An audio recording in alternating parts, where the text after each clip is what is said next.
কথা বলতে আমি লক্ষ্মীপুর জেলা রায়পুর থানা থেকে গ্রাম রাখালিয়া পোস্ট অফিস রাখালিয়া 3 নং ওয়ার্ডের 4 নং সোনাপুরি ইউনিয়ন 3 নম্বর ওয়ার্ডের ছেলে। আমি প্রেস ক্লাব ঘুরতেছি, সাংবাদিকের কাছে এই কথাটা তুলে ধরতে চাই যে আমার বাড়ি ঘর দুয়ার ছাড় আমার ভাঙ্গা দিছে আওয়ামী লীগের নেতারা মিল্লা, বিএনপি নেতারা মিল্লা সহগুলোর সহযোগিতা করে আমার জায়গা দিয়ে রাস্তা করে নিছে 3 বাড়ির থেকে 3 কোটি টাকা। 3 বাড়ির কোনো রাস্তা নাই হাঁটার জন্য, এই জন্য তারা আমার জায়গা দিয়ে আমার বাবার একক সম্পদ দিয়া এই রাস্তা করে নিছে আমার বাড়ি ঘর দুয়ার ভাঙ্গা। আমি এদেরকে জন্য অ্যাকশন নিতে গেছি, থানায় গেছি, তারপর আপনার উপজেলায় গেছি।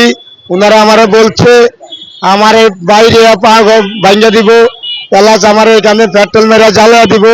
এই জন্য আমি ভয়ে ঢাকা শহর রাস্তা রাস্তা ঘুরতেছি স্যার। আমার একটা ছেলে নাই, আমার 5টা মেয়ে, 4টা মেয়ে আছে, একটা মেয়ে মারা গেছে। এই জন্য আমি বউ পোলাবন এখানে ধুইয়া আমি এখানে এখন রাস্তা রাস্তায় ঘুরতেছি স্যার।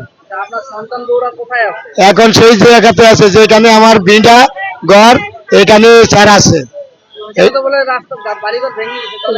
বাড়ি ভাঙ্গা দিছে স্যার, এক সাইডে ভাঙ্গা দিছে, রশিঘরের যেটা এটার ভিতরে থাকতেছে স্যার, ওইখানে রশিঘরে থাকতেছে স্যার।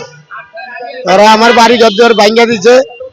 আমি এখানে আওয়ামী লীগ নাই, আওয়ামী লীগে গেছে গা, এরা এখন বিএনপির লোকের আবার হাত করে লইছে স্যার।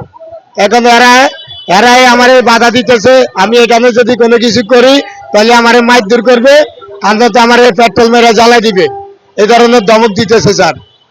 আমি এখন ভয়ে দেশে যাইতে পারতেছি না।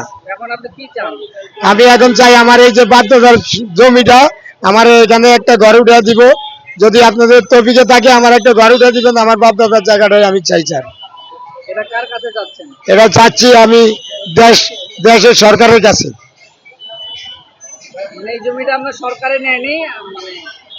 এলাকার লোকে নিচে স্যার, এটা জোর জুলুম করে এখন সরকারি বাহতে এরা রাস্তা করে দিচ্ছে আমার জায়গা দিয়া। আমার এখন উচ্ছেদ করে দিতে চায়, আমার বাইরে দিলে এখান থেকে পেট্রোল মেরে জ্বালাই দিবার কয় আওয়ামী লীগের নেতারা।